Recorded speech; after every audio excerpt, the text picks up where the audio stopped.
নমস্কার বন্ধুরা, আরএস গল্প কথায় আপনাদের সবাইকে স্বাগত। আশা করি আপনারা সবাই সুস্থ আছেন। বন্ধুরা, আপনারা শুনছিলেন লেখক মণিলাল মুখোপাধ্যায়ের লেখা একটি উপন্যাস সাগরের আতঙ্ক। আজকের দ্বিতীয় পর্ব।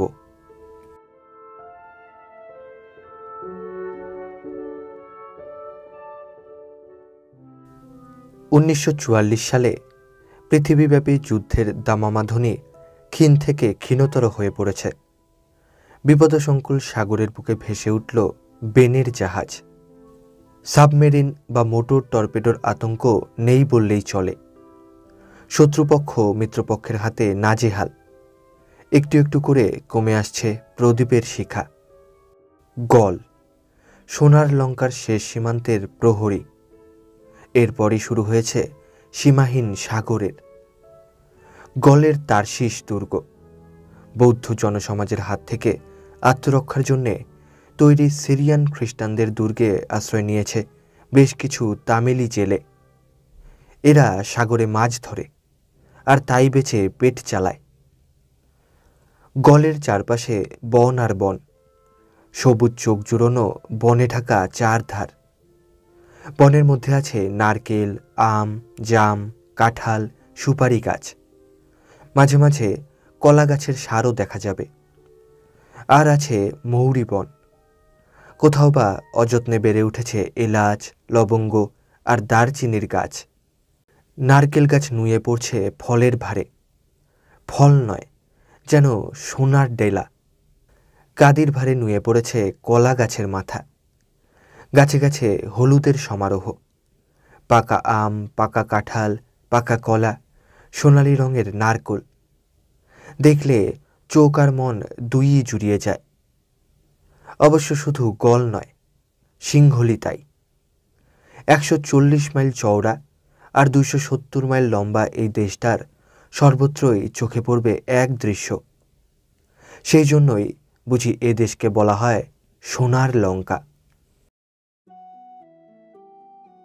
ইসালা পেরাহেরা অর্থাৎ ঝুলন পূর্ণিমা উৎসব। দেশের বৌদ্ধ সমাজ মেতে উঠেছে আনন্দে। সর্বত্র এক সুর, এক রব। বুদ্ধং শরণং গচ্ছামি, ধর্মং শরণং গচ্ছামি, শঙ্খং শরণং গচ্ছামি। আনন্দে মেতে উঠেছে বনের পশু পাখিরাও বুঝি। এখানে সেখানে উড়ে বেড়াচ্ছে শীতগল, রঙিন সারস। বনের মধ্যে ছুটে বেড়াচ্ছে সাদা হরিণ, হাতি, গলওয়াই আর লাহুগোলা। বাঘের হুঙ্কারে পালাচ্ছে বাইসন, শম্ভুর আর কাকার হরিণ। গাছের ডালে ডালে কিচিরমিচির করছে বানরের দল। অবাক চোখে চেয়ে চেয়ে তাই দেখছে ধনেশ পাখি আর কাঠ ঠোকরারা। রঙিন ঘুঘুদের মিষ্টি ডাক শুনছে হরিয়াল, চক্রবাক, ওরিয়র আর হর্নবিল। শূন্যে স্থির ডানা মেলে এক দৃষ্টে শিকারের দিকে চোখ মেলে রয়েছে কয়েকটা নীলকণ্ঠ। মনের সুখে গাছের মাথায় গান ধরেছে কোকিল, আর ঝোপঝাড়ের মধ্যে লুকিয়ে শীষ দিচ্ছে বুলবুল। আধার থাকতেই মাঝিরা নৌকো নিয়ে বেরিয়েছে সাগরে। মাছ ধরার নাম করে এরা সাগরে বেআইনি কাজ কারবারও চালায়। সোনার লঙ্কা। সাগরের নিচে যেমন আছে প্রবালের দ্বীপ, শামুক, হাঙর, ঠিক তেমনই ছড়িয়ে রয়েছে শুক্তি, যার মধ্যে আছে সাদা সাদা মুক্ত। আর আছে রংচঙে মাছ আর শামুক। সিংহলীরা একদিকে যেমন ডাঙার নারকেল গাছের কাঠি, পাতা, ছোবড়া, ছিবড়ে, খোলা, জল আর তেল বেচে টাকা রোজগার করে, অপরদিকে সাগরে ডুব দিয়ে তোলে দামি দামি সাদা মুক্ত, যা বেচে আয় করে প্রচুর টাকা। তারশিস দুর্গের অন্ধকার কক্ষে লুকিয়ে এইসব মাঝিরা শুক্তি তোলে, আর তা থেকে মুক্ত বের করে লুকিয়ে রাখে এক গোপন স্থানে। রাতের অন্ধকারে গা ঢাকা দিয়ে সপ্তাহে বা মাসে ভারত মহাসাগরের ঢেউ ডিঙিয়ে এসে হাজির হয় একটা বিদেশি জাহাজ। তারপর টাকার বিনিময়ে নিয়ে যায় সঞ্চিত মুক্ত। আবছা অন্ধকারের মধ্যে ভাসছে 4টে নৌকো, তার উপর কালো কালো কজন জেলে, পরনে সাদা লুঙ্গি আর হাফ শার্ট। চারদিকে একবার তাকিয়ে হঠাৎ একজন ঝাঁপিয়ে পড়ে সাগরে, কোমরে দড়ি বাঁধা। নৌকোর ওপরে দড়ি ধরে দাঁড়িয়ে আছে আর একজন। একটু পরেই ঘন ঘন নড়ে ওঠে দড়িটা, বিপদের সংকেত। সবাই মিলে টেনে তুলল লোকটাকে। সকলে সমস্বরে বলে, কি ব্যাপার পেরেরা, হলো কি? পেরেরা বলে লোকটা নৌকোর ওপর দাঁড়িয়ে কাঁপছে ঠক ঠক করে। সকলে আবার বলে, কি হয়েছে রে, কাঁপছিস কেন হাতরাম? পেরেরা বলে, আমি রুহুনার বনে হাতির সামনেও যেতে রাজি, তবু আর সাগরের তলায় নামছি না। পালিয়ে আয়, পালিয়ে আয় সব। ব্যাপার কি পেরেরা, আসল কথাটা কি তাই বল। আশ্চর্য, অবাক কাণ্ড, অদ্ভুত, 2500 বছরের মহাবংশের রাজাদের গল্পের চেয়েও অদ্ভুত। মারভিন বলে আর একজন মাঝি গর্জে ওঠে, বেকুব কোথাকার, ওর স্বভাবটা ঠিক শামুকের মতো, চট করে মুখ খুলবে না। বল উজবুক, কি দেখেছিস? তোরা তো জলে নামিয়ে দিলি, বেশ খানিকটা নেমে গেলাম, শুধু মাঝে মাঝে দু একটা রাবণ ছাড়া, চিংড়ি আর তারা মাছ ছাড়া কিছু চোখে পড়ল না। এরপর ঢুকে পড়লাম একটা বাগানে। মারভিন বলে, বাগান? হ্যাঁ রে, বাগানই। সবুজ শ্যাওলার মধ্যে ফুটে আছে তারার মতো ফুল, কিছু চন্দ্রমল্লিকা, সরু পাপড়িওয়ালা পদ্ম, তার মধ্যে আবার কত রং বেরঙের প্রজাপতি, দু একটা অদ্ভুত মাছও রয়েছে, হরিণের মতো শিং। মারভিন বলে, মুখ্যু কোথাকার, ওটা বাগান নয়, ওগুলো মাছ, স্পঞ্জ, সাগর পদ্ম, সি আর্চিন এই রকমের। তুই আর নামিস কবে, তাই কিছুই জানিস না।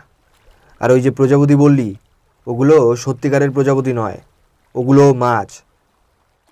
মারভিন ওদের মধ্যে শিক্ষিত, ওরা তাই মারভিনের কথাকেই যথার্থ বলে মেনে নেয়। পেরেরা বলে, তাই হবে। তারপর শোন, দেখলাম শ্যাওলার নিচে খোলসের মধ্যে একটা কাঁকড়া ঢুকে কি যেন খাচ্ছে। মারভিন বলে, যোগী কাঁকড়া। একজন ধমকে ওঠে মারভিনকে, তুই থাম মারভিন, বাধা দিস না। বল পেরেরা, তারপর কি হলো? আমি অবাক হয়ে দেখছি, হঠাৎ মনে হলো এক ঝাঁক মাছ ছুটে চলে গেল সামনে দিয়ে। তারা মাছগুলো হাঁচড় পাচড় করতে করতে ঢুকে পড়ল শ্যাওলার জঙ্গলে।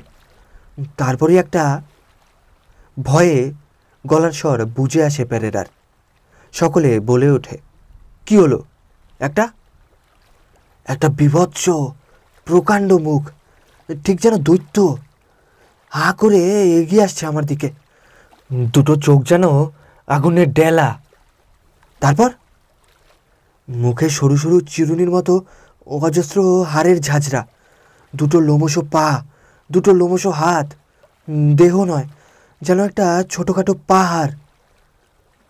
মারভিন বলে, পেরেরা, কথা শুনে ভয় হচ্ছে।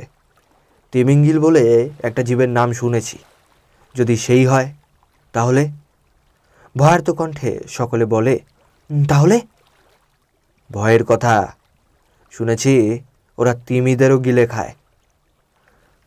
যাই হোক, আমি সাগরে নামছি।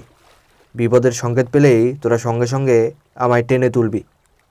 যদি তিমিঙ্গিলি হয় তাহলে তার্শিস দুর্গ ছেড়ে পালাতে হবে অন্য কোথাও, তা নইলে কাউকে আর প্রাণ নিয়ে ফিরতে হবে না। পেরেরা বলে, তাহলে আর জলে নেমে কাজ নেই মারভিন, ফিরে চলো। মারভিন কোমরে কাছি জড়াতে জড়াতে বলে, ভীতু কোথাকার, তোর যদি ভয় করে তুই পালা। এরপর দুহাত কপালে ঠেকিয়ে সাগরে নামে মারভিন। পেরেরার হাতে কাছি।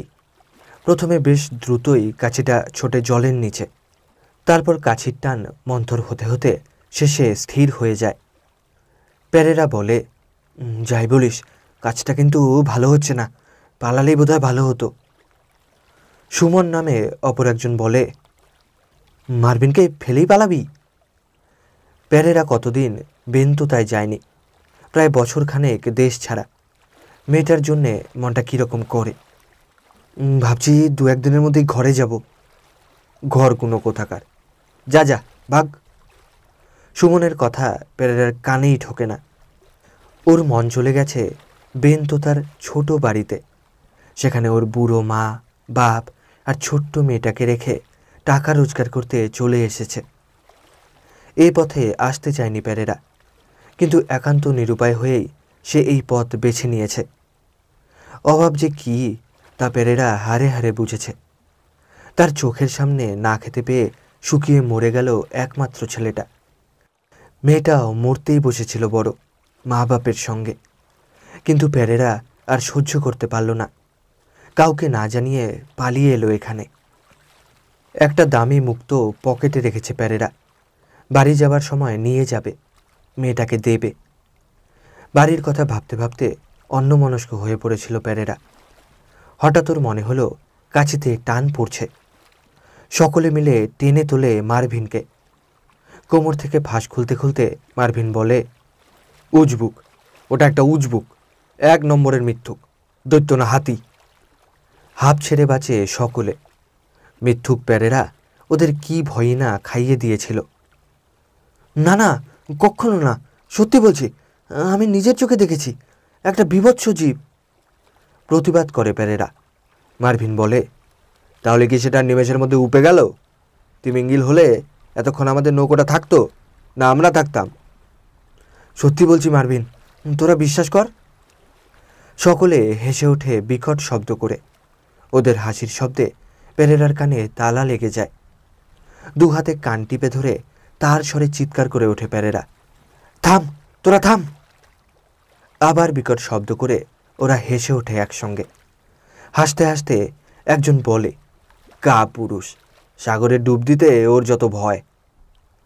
আর একজন বলে, ওকে জোর করে আবার সাগরে নামিয়ে দেওয়া হোক, তিমিঙ্গিলে গিলে খাক।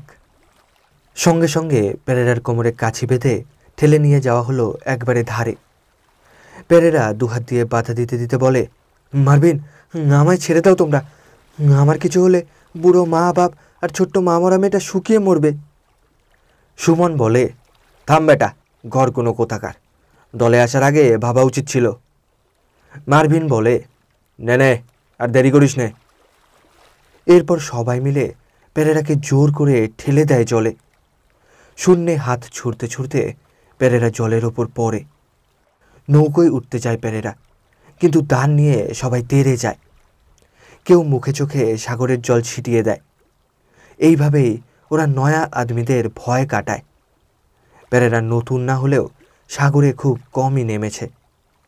উপায় নেই, অগত্যা পেরেরা ডুব দেয় জলে। কাছি ধরে থাকে সুমন। কাছিটা ধীরে ধীরে নামে ভারত মহাসাগরের গর্ভে। এক সময় ফুরিয়ে যায়। কাছির প্রান্তটা সুমন ধরে থাকে দৃঢ়ভাবে। থাক বেটা, সহজে তুলছি না। মারভিন বলে, বেটা মুখে চুনকালি মাখিয়ে ছাড়বে। সুমন বলে, গল্পটা বানিয়েছে খাসা, একটা বিভৎস কদাকার প্রকাণ্ড মুখ, ঠিক যেন দৈত্য, চোখ নয় যেন আগুনের ডেলা। হেসে ওঠে সকলে একসঙ্গে। তাদের হাসি মিলিয়ে যাবার আগেই নড়ে ওঠে সুমনের হাতের কাছি। তাই দেখে আরও বিকট শব্দ করে হেসে ওঠে মারভিনরা। সুমন বলে, ভয় পেয়েছে বেকুবটা, থাক বেটা আর কিছুক্ষণ, তারপর তুলব। মারভিন মন্তব্য করে, দড়িটা কীরকম নাড়াচ্ছে দেখছিস? মহামেঘ কানন থেকে শ্রী মহাবোধিবৃক্ষের পাতা এনে মাদুলি তৈরি করে ওর গলায় বাঁধতে হবে, তবে যদি ওর ভয় কমে। সুমন বলে, তাজ্জব, তাজ্জব ব্যাপার হে মারভিন, শ্রী মহাবোধিবৃক্ষের নাম করতেই কাজটা আর নড়ছে না। নে, এবারে টেনে তোল, ব্যাটা বেশ জব্দ হয়েছে। মারভিনের কথা শেষ হবার সঙ্গে সঙ্গে সকলে মিলে টান দেয় কাছি ধরে। কিন্তু টান দেবার সঙ্গে সঙ্গে সকলের মুখের চেহারাই যেন পাল্টে যায়। বিবর্ণ হয়ে যায় মুখ। কাছিটা বড় হালকা, দ্রুত উঠে আসছে ওপরে। কাছির আরেক প্রান্ত উঠে এলো, তবে পেরেরা নেই। কে যেন একটা ভোঁতার ছুরি দিয়ে পেঁচিয়ে পেঁচিয়ে কেটেছে দড়িটাকে। পেরেরা সাগর থেকে উঠল না। ব্যাপারটা চাপা রইল না, লোকের মুখে মুখে ছড়িয়ে পড়ল সর্বত্র। কেউ ঘটনাটাকে সত্যি বলে বিশ্বাস করল, কেউ ভাবল আজগুবি কাহিনী। কিন্তু তারপর আরব সাগর থেকে বঙ্গোপসাগর পর্যন্ত একটা ভয়ের হাওয়া বইতে লাগল। মাঝিমাল্লা সকলে বেশ সন্ত্রস্ত। ব্যাপারটা আরও গুরুতর হয়ে উঠল যখন কিছু কিছু ব্রিটিশ লাইনার আর বিদেশি কার্গো শিপের নাবিকরা তিমি জাতীয় একটা জীবের ওপর একটা মানুষকে প্রত্যক্ষ করল।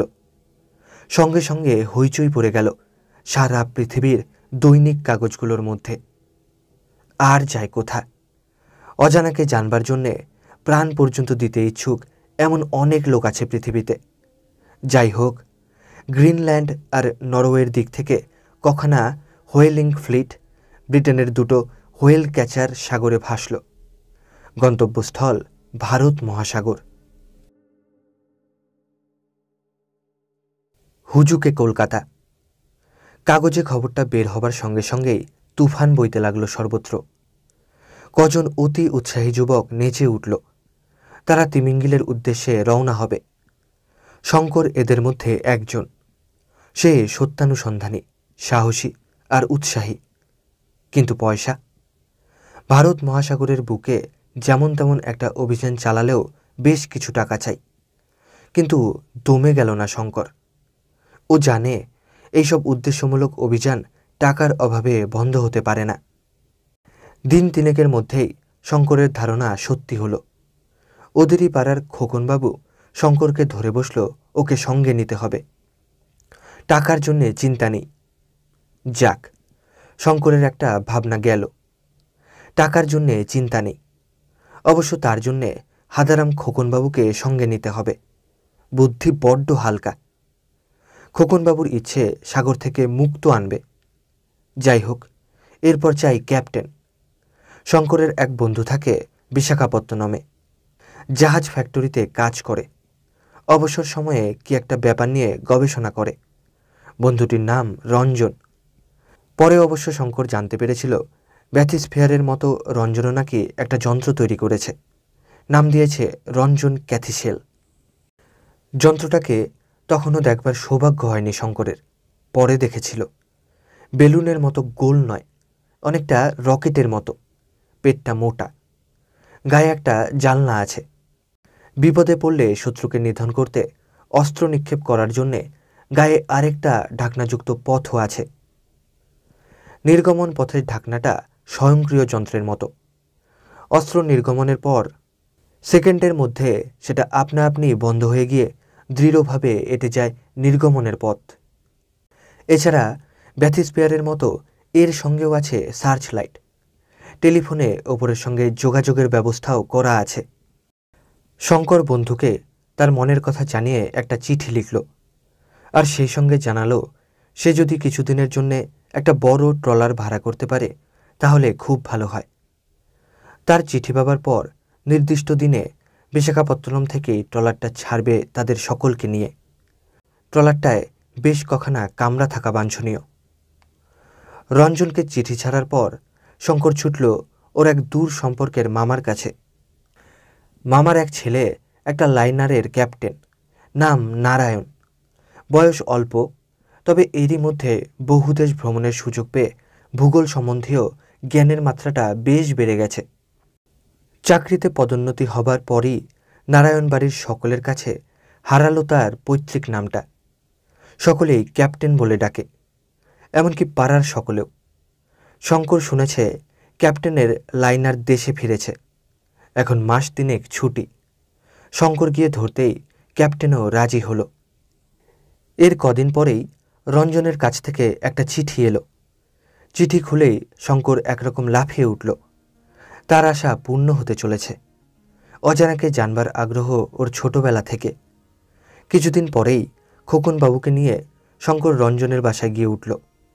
ঠিক হলো 2রা অক্টোবর তাদের ট্রলার ছাড়বে। পাইলট, খালাসি এসব জোগাড় করেছে রঞ্জনী। তাই ও নিয়ে শঙ্করকে আর চিন্তা করতে হলো না। এদিকে খোকনবাবুর মুখ থেকে চতুর্দিকে তাদের অভিযানের খবরটা ছড়িয়ে পড়ল। এর ফলে অবশ্য খুবই খারাপ হয়েছিল। কিন্তু প্রথমে ওরা কেউই কিছু বুঝতে পারেনি, আর পরেও কিছু বুঝতে পারেনি, বা কিছু করার ছিল না। সব ঠিকঠাক। আর একদিন পরেই যাত্রা শুরু হবে। জিনিসপত্র জাহাজে তুলছে ওরা।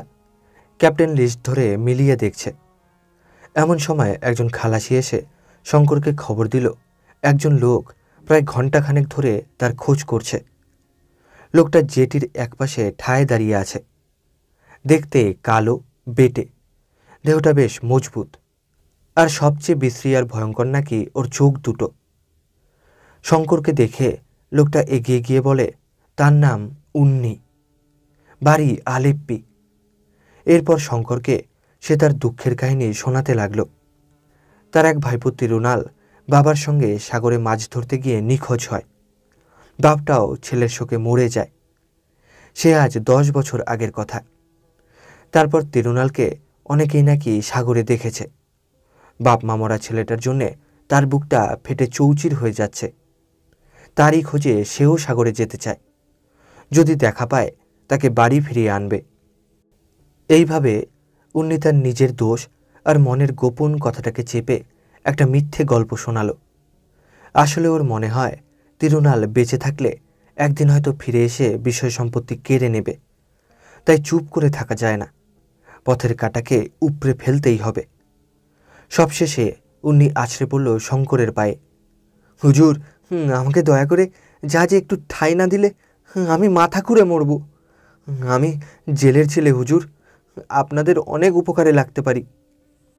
শঙ্করের মনটা গলে গেল উন্নির দুঃখে। ভাবল, আহা, ভাইপোর শোকে লোকটা বাড়িতে স্থির থাকতে পারছে না। একজনই তো, হয়ে যাবে একটা জায়গা। উন্নি ঠাঁই পেল জাহাজে।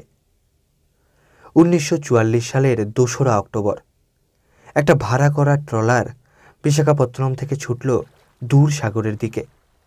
ঠিক সেই দিনই কাগজের একটা খবরের ওপর চোখ পড়তেই জাহাজের সকলেরই বুক ঢিপ ঢিপ করতে লাগল। রঞ্জন ব্যথিশাল যন্ত্রটাকে নিয়েই ব্যস্ত। ক্যাপ্টেন ডেকের ওপর ঠিক বৈদ্যুতিক জল টেলিফোনের পাশেই দাঁড়িয়ে, যা দিয়ে সমুদ্রের গভীরতা পরিমাপ করা হয়। দু চোখের দৃষ্টি নীল আকাশটা যেখানে নীল সাগরে মিশেছে সেই দিগন্তে নিবদ্ধ। ঠিক এই সময় শঙ্কর একরকম ছুটতে ছুটতে এসে তার কাছে দাঁড়ায়। ক্যাপ্টেন অবাক চোখে তার দিকে চেয়ে সুদ হয়। কি ব্যাপার শঙ্কর, আজকের কাগজ পড়েছ? না, কি ব্যাপার? শঙ্কর কাগজটা ক্যাপ্টেনের চোখের সামনে মেলে ধরে বলে, এই যে এই জায়গাটায় চোখ বুলিয়ে নাও। খবরের কাগজের ওপর চোখ পড়তেই ক্যাপ্টেনের কপালটা কুঁচকে ওঠে। অবশেষে আরব সাগরের আতঙ্ক বঙ্গোপসাগরেও ছড়িয়ে পড়ল। কার নিকোবর থেকে 40 মাইল দক্ষিণে চাওড়ার কাছে তিমিঙ্গিলের আবির্ভাব। টেরেসা থেকে হাড়ি তৈরির মাটি নিয়ে প্রায় 10খানা কেনো ফিরছিল। হঠাৎ তিমিঙ্গিলের আক্রমণে অর্ধেকেরও বেশি কেনো চূর্ণ বিচূর্ণ হয়ে সাগরে তলিয়ে যায়। নাবিকেরা নিখোঁজ। অবশিষ্ট কেনোগুলো ফিরে আসতে সক্ষম হয়েছে। ওখানকার বিশেষ সংবাদদাতা জানাচ্ছেন, নাবিকেরা তিমিঙ্গিলের পিঠে শিম্পাঞ্জির মতো একটা অদ্ভুত জীবকে নাকি দেখতে পেয়েছে। কাগজখানাকে ছুঁড়ে ফেলে দিয়ে ক্যাপ্টেন ডেকের ওপর সেকেন্ড পায়চারি করে তারপর বলে, উপস্থিত আমাদের আন্দামানের দিকেই জাহাজের মুখ ফেরাতে হবে। ক্যাপ্টেনের নির্দেশ পেয়ে জাহাজ দ্রুত বেগে এগিয়ে চলল আন্দামানের দিকে। পরের দিন ক্যাপ্টেনের কেবিনে রঞ্জন, শঙ্কর আর ক্যাপ্টেনের মধ্যে ভবিষ্যৎ কর্মপন্থা নিয়ে আলোচনা, তর্ক বিতর্ক চলছিল। ঘরে খোকনবাবুও ছিল, আর উন্নি দরজার ঠিক পাশ থেকে লুকিয়ে শুনছিল ওদের কথাবার্তা। তর্কটা শুরু হয় রঞ্জনের কথা দিয়েই। ক্যাপ্টেন, মনে হয় আমরা ভুল করছি। ক্যাপ্টেনের হাতে চুরুট। চুরুটের মুখ থেকে সরু সুতোর মতো ধোঁয়াটা এঁকে বেঁকে ছড়িয়ে পড়ছে ঘরময়। তার তীব্র গন্ধে ক্যাপ্টেন ছাড়া সকলেরই নাক কুঁচকে উঠছে। রঞ্জনের কথায় ক্যাপ্টেন বিরক্ত হয়। কেন ভুল করছি কেন? মনে হচ্ছে অনিশ্চিতের পিছু ছুটছি আমরা। জিপটার গতিবিধি জানা দরকার, তা নইলে সুদূর আন্দামান পর্যন্ত গিয়ে ফিরে আসতে হবে। তুমি ভুল করছো রঞ্জন। আমি জানি ওই ধরনের জীব যখন হঠাৎ কোনো জায়গায় গিয়ে হাজির হয় তখন বেশ কিছুদিন সেখানে উৎপাত চালায়। সুতরাং চাওড়ার দিকে গিয়ে আমরা ভুল করছি না। তারা খেয়ে জীবটা ভারত মহাসাগর হয়ে আবার আরব সাগরে ফিরে যেতে পারে, আবার দক্ষিণ মহাসাগর বা আটলান্টিকেও পালাতে পারে। এই সময় খোকনবাবু ফোড়ন কাটে। যদির কথা গদির তলায় থাক বাপু, হাওড়া আমরা যাবই। শঙ্কর বলে, হাওড়া? হাওড়া এলো কোথা থেকে? কেন, আমরা তো হাওড়ার দিকেই যাচ্ছি। ক্যাপ্টেন বলে, হাওড়া নয়, চাওড়া। জাহাজে হাওড়া থেকে চাওড়া যেতে 4 দিনেরও বেশি সময় লাগবে। 4 দিন? বিরাট কাণ্ড। জায়গাটা তাহলে এডিনবরার কাছে? খোকনবাবুর ভূগোলের জ্ঞান দেখে সকলে হো হো করে হেসে ওঠে। হাসতে হাসতেই ক্যাপ্টেন বলে, এডিনবরা এখানে কোথায়? সে ব্রিটিশ দ্বীপপুঞ্জে, স্কটল্যান্ডের শ্রেষ্ঠ নগর। চাওড়া কার নিকোবরের কাছে। ওখানে একটা বিরাট জেলখানা আছে শুনেছি, কি যেন নামটা? সেটা আন্দামানের পোর্ট ব্লেয়ারে, সেলুলার জেল, 7-7টা ব্লক, ভেতরে অজস্র সেল। বিরাট কাণ্ড। শুনেছি ওখানে নাকি রাক্ষস থাকে, মানুষ দেখলেই টুপ করে পিলের মতো গিলে খায়। রাক্ষস নেই, তবে আন্দামান নিকোবরের জানোয়াররা যেমনই হিংস্র তেমনই নিষ্ঠুর। দেখতে বেটে, মজবুত দেহ, উলঙ্গ আর ঘোর কালো। বিরাট কাণ্ড। তাহলে আর গিয়ে কাজ নেই, ভালোই ভালোই ঘরের ছেলে ঘরে ফিরে যাই। ভয় কি খোকনবাবু? আমাদের সঙ্গে বন্দুক, কামান সব রয়েছে। তাছাড়া ওদের আর এক গোষ্ঠী অঙ্গিরা এখন একটু সভ্য হয়েছে। আর আমরা যাচ্ছি চাওড়ার কাছে। চাওড়া একটা ছোট্ট দ্বীপ। সমস্ত আন্দামান নিকোবরে 200-র বেশি ছোট বড় দ্বীপ। বিরাট কাণ্ড। তাহলে ভয় নেই, কি বলো? ততটা ভয় নেই যতটা ভাবছো। নিকোবরীদের কাছে চাওড়া তীর্থস্থান। 5টা গ্রাম নিয়ে এই দ্বীপ। নিকোবরের লোকেরা চাওড়ার তৈরি হাড়ি ছাড়া অন্য কোনো জায়গার হাড়ি নেবে না। ওদের বিশ্বাস, অন্য জায়গার তৈরি হাড়ি নিলে অপদেবতার দৃষ্টি পড়বে। অপদেবতা? দুর্গা দুর্গা। একদিকে জারোয়ারা, অন্যদিকে ভূত প্রেতেরা। তবে রাক্ষস যখন নেই তখন ভয় নেই, কি বলো? ভরসাও নেই। কেন কেন? চাওড়ার লোকেদের সবাই ভয় খায়। ওখানে 2 দিনের বেশি কেউ থাকে না, ভয়ে পালিয়ে আসে।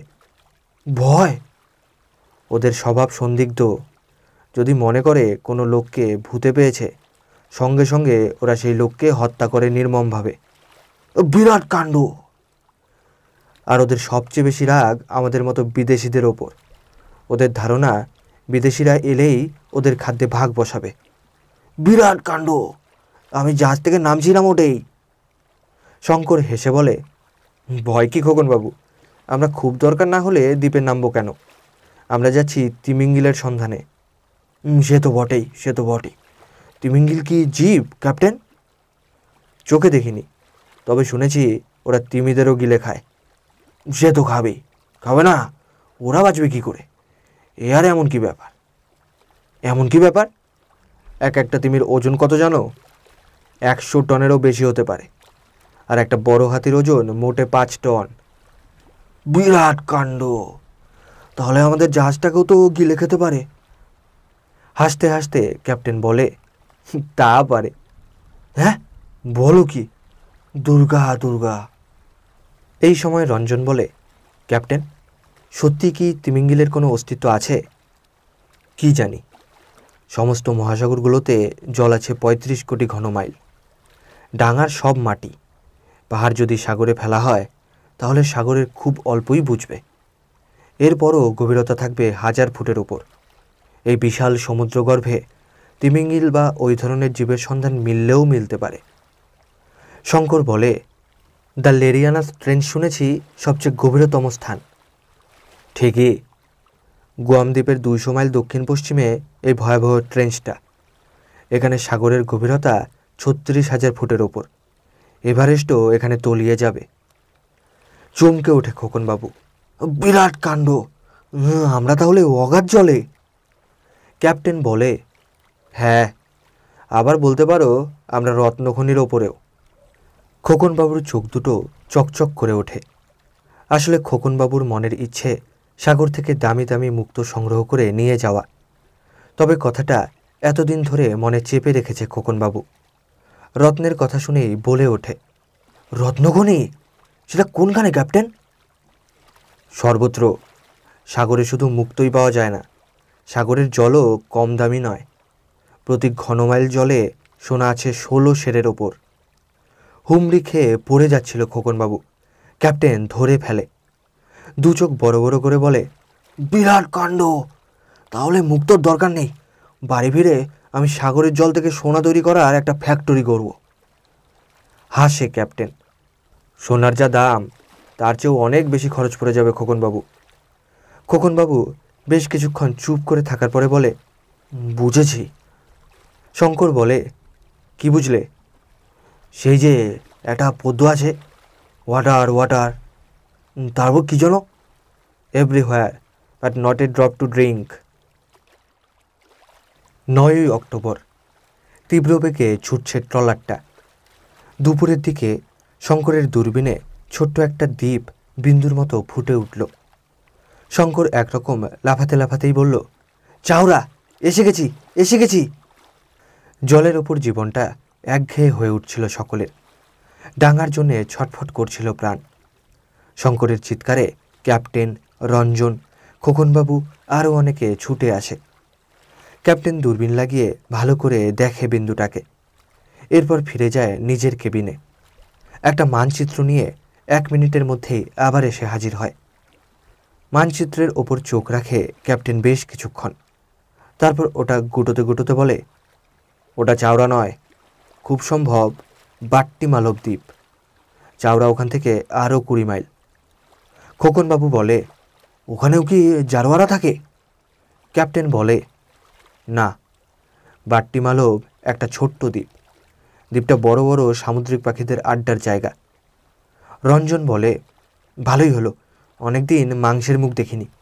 ওখানে 2-1টা পাখি মারলে রাতের খাওয়াটা জমবে ভালো। রঞ্জনের কথা শেষ হবার সঙ্গে সঙ্গেই চিৎকার করে ওঠে খোকনবাবু, তিমিঙ্গেল, তিমিঙ্গেল, বাঁচাও! এরপর দাপাদাপি শুরু করে ডেকের ওপর। ক্যাপ্টেন, শঙ্কর আর রঞ্জনেরও দৃষ্টি যায় সাগরের ওপর। একটা বিশ্রী জীব ছুটে আসছে ট্রলারটার দিকে, মাথাটা ঠিক হাতুড়ির মতো। ক্যাপ্টেন আর রঞ্জন একসঙ্গেই বলে ওঠে, হ্যামারহেড শার্ক, হাতুড়ি মাথা হাঙর। শঙ্কর বলে, শুনেছি ওরা ভয়ানক হিংস্র। অবাক চোখে সকলে চেয়ে থাকে হাঙরটার দিকে। জীবটার মাথাটা আড়াআড়িভাবে বসানো একটা হাতুড়ির মতো।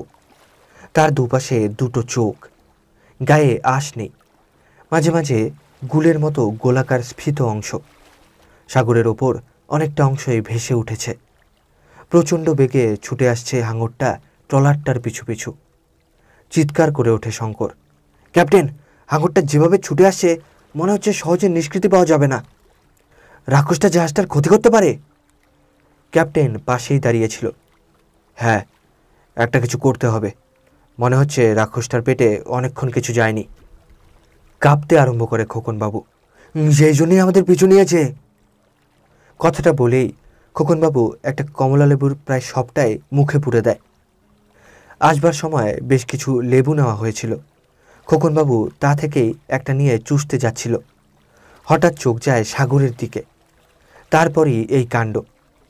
খোকনবাবুর হাতের দিকে চোখ যেতেই চিৎকার করে ক্যাপ্টেন, দি আইডিয়া। এরপর ক্যাপ্টেন উন্নিকে বলল কিছু কমলা লেবু আনতে। এদিকে হাঙরটা একবার সজোরে লেজের ঝাপটা মারল। ট্রলারটা টলে ওঠে একবার। সঙ্গে সঙ্গে চিৎকার আর চেঁচামেচিতে ভরে ওঠে ট্রলারটা। অনেকেই ঠাকুরের নাম জপতে শুরু করে দেয়। ফিরে আসে উন্নি, 2 হাতে কমলা লেবু। ছুটে আসছে হাঙরটা তীব্র গতিতে। ক্যাপ্টেন একটা লেবুর খোসা ছাড়ায়। রাক্ষসটা যখন হাত 4 দূরে, তখন ক্যাপ্টেন খোসা ছাড়ানো লেবুটা ছুঁড়ে দেয় তার মুখের সামনে। লেবুটাকে নিমেষের মধ্যে গিলে ফেলে আবার কিছু ধাওয়া করে জীবটা। ক্যাপ্টেন একটার পর একটা লেবু ছুঁড়তে থাকে। রঞ্জন বুঝল এভাবে বেশিক্ষণ হাঙরটাকে ঠেকিয়ে রাখা যাবে না। তাছাড়া সব লেবুগুলো শেষ হয়ে যাবে 8 ঘন্টার মধ্যে। ক্যাপ্টেন, ওটাকে এভাবে ঠেকিয়ে রাখতে গেলে একটা লেবুও থাকবে না। ক্যাপ্টেনও বুঝতে পারল তার ভুল, তাই লেবু ছোড়া বন্ধ করে দিল। ওদিকে লোভী হাঙরটা লেবু না পেয়ে আরও দাপাদাপি শুরু করল। এরপর হয়তো ট্রলারটাকে ডুবোবার চেষ্টা করবে। রঞ্জনের মাথায় হঠাৎ একটা মতলব আসে। সে ছুটে যায় স্টোর রুমে। তারপর দেখে শুনে একটা খালি টিন জোগাড় করে ছুটে আসে ডেকের ধারে। এদিকে রাক্ষসটা তখন বিকট হা করে ছুটে আসছে ট্রলারটার দিকে। রঞ্জন সকলকে অবাক করে দিয়ে টিনটা ছুঁড়ে দেয় জলে। টিনটাকে গিলতে গিলতেই সাগরে ডুব দেয় হাঙরটা।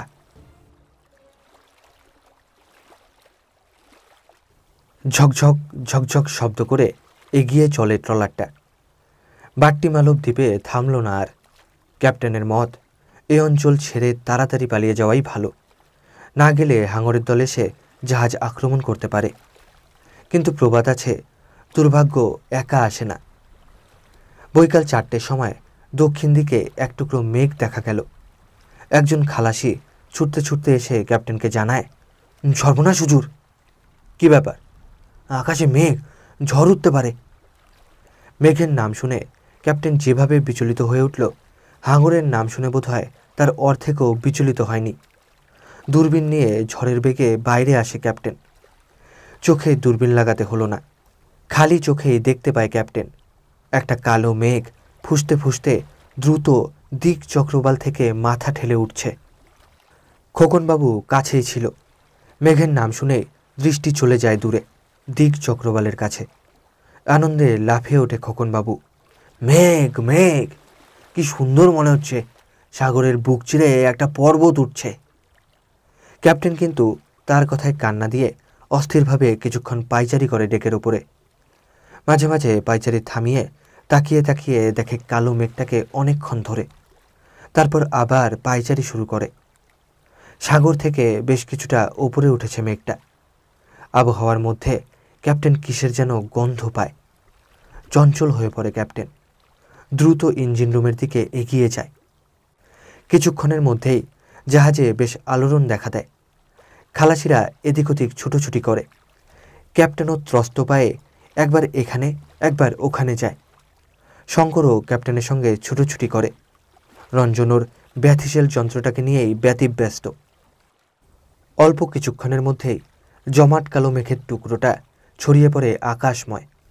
সাগরের জলের মধ্যেও কিরকম একটা অস্থির ভাব লক্ষ্য করে ক্যাপ্টেন। বুঝতে পারে ঝড় উঠতে দেরি নেই। সকলকে নিজের নিজের কেবিনে ঢুকে আত্মরক্ষার নির্দেশ দেয় ক্যাপ্টেন। খোকনবাবু তখনও বাইরে। একবার শঙ্কর ছুটতে ছুটতে এসে তাকে সাবধান করে দেয়, শীঘ্রই কেবিনে ঢুকে পড়ো খোকনবাবু, এখনই ঝড় উঠবে। কথাটা বলেই শঙ্কর আর এক মুহূর্ত অপেক্ষা করে না, একরকম ছুটতে ছুটতে গিয়ে কেবিনে ঢুকে পড়ে। তাকিয়ে তাকিয়ে অবাক হয়ে দেখছিল খোকনবাবু সাগরের রং কেমন পাল্টে যাচ্ছে ধীরে ধীরে।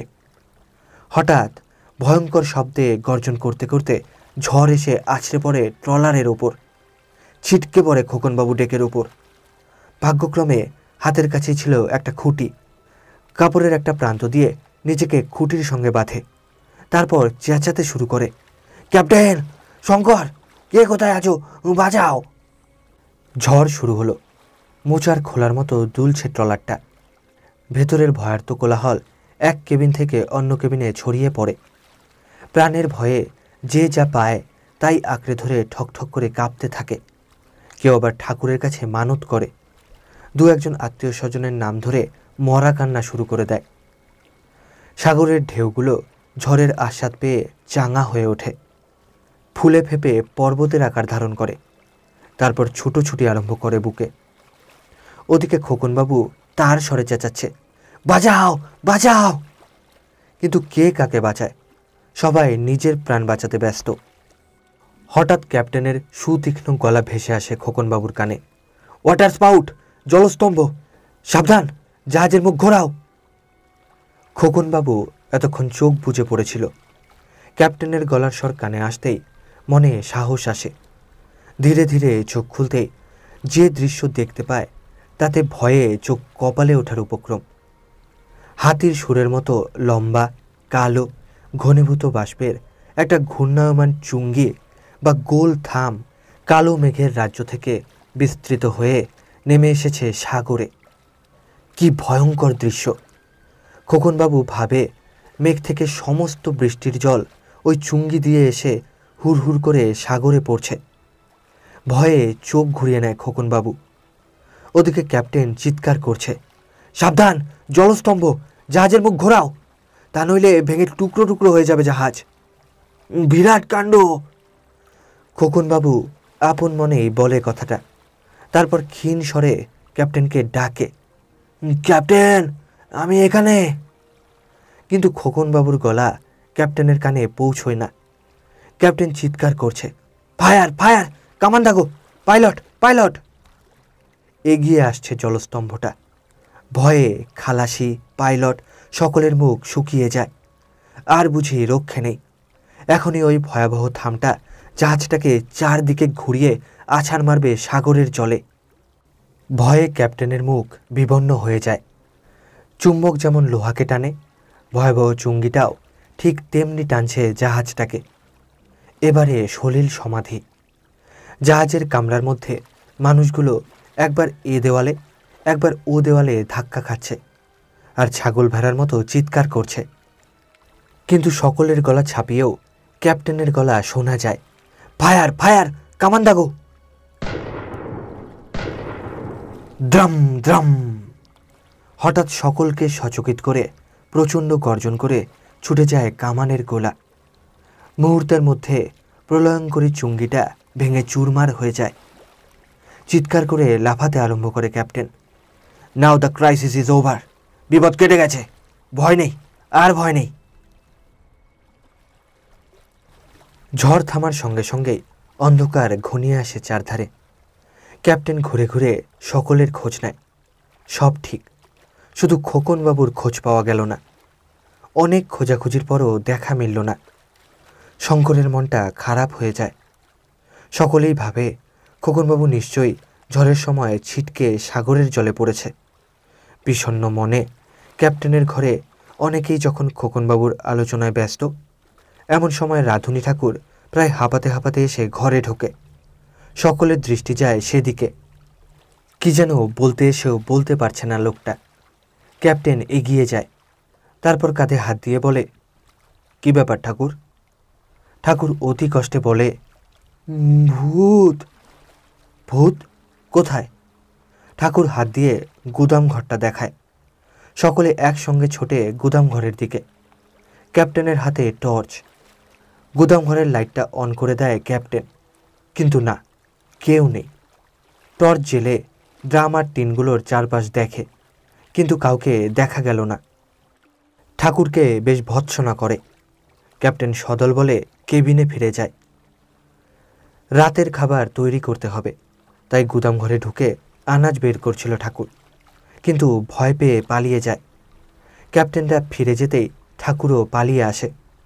অনেককেই অনুরোধ করে তার সঙ্গে গুদাম ঘরে যাবার জন্যে, কিন্তু কেউ রাজি হয় না। শেষে গঙ্গুলু নামে একজন খালাসিকে রাজি করায়। গুদাম ঘরের কাছে এসে গঙ্গুলুকে এগিয়ে দিয়ে ঠাকুর বাইরে দাঁড়িয়ে থাকে। 7-5 না ভেবে ঘরের মধ্যে পা বাড়ায় গঙ্গুলু, কিন্তু সঙ্গে সঙ্গে বেরিয়ে আসে বাইরে। কি ব্যাপারে গঙ্গুলু, ফিরে এলি যে বড়? ভয় পেয়েছিস? ভয়? না, ভয় কি? ও কিছু নয়। কিছু নয়? না, কিছু নয়। শুধু মনে হলো। কি মনে হলো রে গঙ্গুলু? মনে হলো ফাঁকা ডেরামটা হেঁটে বেড়াচ্ছে। কথা শুনে ঠাকুরের গলা শুকিয়ে কাঠ হয়ে যায়। একবার ঢোক গিলে বলে, ফাঁকা ডেরামটা হেঁটে বেড়াচ্ছে? হ্যাঁ, হেঁটে বেড়াচ্ছে। ধুত, তা এবার হয় নাকি? ডেরামের কি পা আছে যে হেঁটে বেড়াবে? তুই ভুল দেখেছিস। চল ভেতরে চল। ভেতরে? তুমি আগে চলো ঠাকুর। আগে পিছে আবার কি আছে রে গঙ্গুলু? যেতে যখন হবেই তখন আগে যাওয়াই ভালো। তাছাড়া শুনেছি। কি শুনেছ ঠাকুর? ওদের হাত খুব লম্বা হয়, আর ওরা পিছু থেকেই ধরতে শুরু করে, কারণ পিছনের লোকেরা পালায় তো। তাহলে কি হবে ঠাকুর? চল, আগে চল। একরকম জোর করে ঠাকুর গঙ্গুলুকে ঠেলে দেয় ঘরের মধ্যে, কিন্তু দ্বিগুণ জোরে গঙ্গুলু ঘর থেকে বেরিয়ে আসে। গঙ্গুলু, কিছু দেখলি? ভেউ ভেউ করে কাঁদতে শুরু করে গঙ্গুলু। উনি হাঁটছেন। উনি কে? ডেরাম ভূত। প্রথমে ক্যাপ্টেনকে ডাকা যাক, তারপর বাড়ি ফিরে ওঝা ডাকতে হবে। চুপ বুদ্ধু, ওঝার নাম করলে ওনারা রেগে যান। রেগে যান কেন ঠাকুর? ওঝারা ওষুধ দেয় যে, কিন্তু রুগী কি ওষুধ খেতে চায়? তাই ডাক্তার এলে এই রুগী রেগে যায়। আর যাতা বলিস নে, তাহলে তোর মুন্ডু চিবোবে, তার চেয়ে পালিয়ে আয়। এরপর দুজনে আবার ক্যাপ্টেনের ঘরে হাজির। ক্যাপ্টেন সুধ হয়ে, কী ব্যাপার ঠাকুর? আগে ডেরাম ভূত। ড্রাম ভূত? আগে যত সব অপদার্থ, ভীতু। আবার ক্যাপ্টেন সদল বলে এসে ঢোকে গুদাম ঘরে। গঙ্গুলু ড্রামটা দেখিয়ে দেয়। সকলে দেখে ড্রামের চারপাশে লেবুর খোসা। কে যেন এই একটু আগে লেবু ছাড়িয়ে খেয়েছে। এখনও লেবুর মিষ্টি সুবাসে ঘর ভরপুর। ক্যাপ্টেনের কপালটা কুঁচকে যায় এক মুহূর্তের জন্যে। তারপর মুখের ওপর মৃদু হাসির ঢেউ খেলে যায় একবার। সকলকে অবাক করে দিয়ে ক্যাপ্টেন এগিয়ে যায় ড্রামটার কাছে। তারপর ভেতরে হাত ঢুকিয়ে যাকে টেনে তোলে তাকে দেখে সকলে অবাক। সকলেই একসঙ্গে বলে ওঠে, খোকনবাবু? ক্যাপ্টেন বলে, হ্যাঁ, ড্রাম ভূত। মনে হয় ঝড় থামার পর এ ঘরে ঢুকে পড়ে, তারপর ড্রামের মধ্যে বসে বসে মনের সুখে লেবু খাচ্ছে। খোকনবাবুকে দেখতে পেয়ে সকলের মুখে হাসি ফুটে ওঠে। অনেকেই তাকে ঘিরে নাচতে শুরু করে।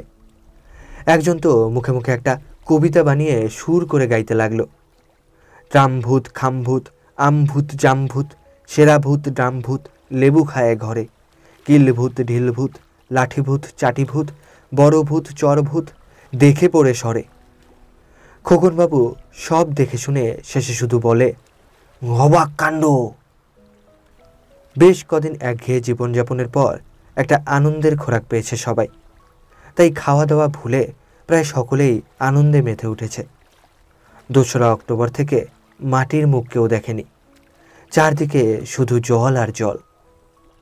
খাও দাও নাচো বেড়াও সব এই জাহাজে। একঘেয়ে হয়ে উঠছিল জীবনটা। আজ যেন তা থেকে মুক্তি। কিন্তু এদের বরাত খারাপ। সুখ সইবে কেন? সবাই যখন নাচ গানে মত্ত, রঞ্জন তখন বাইরে ডেকের ধারে দাঁড়িয়ে রাতের সাগরের সৌন্দর্যকে উপভোগ করছিল একা একা। অগাধ জলরাশি, অথচ চোখে দেখা যায় না। এ যেন প্লুটোর রাজত্ব।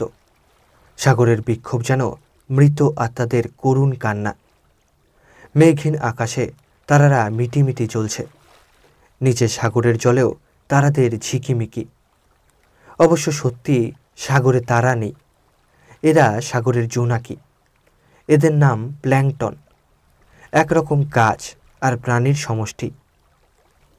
খালি চোখে এদের দেখা যায় না।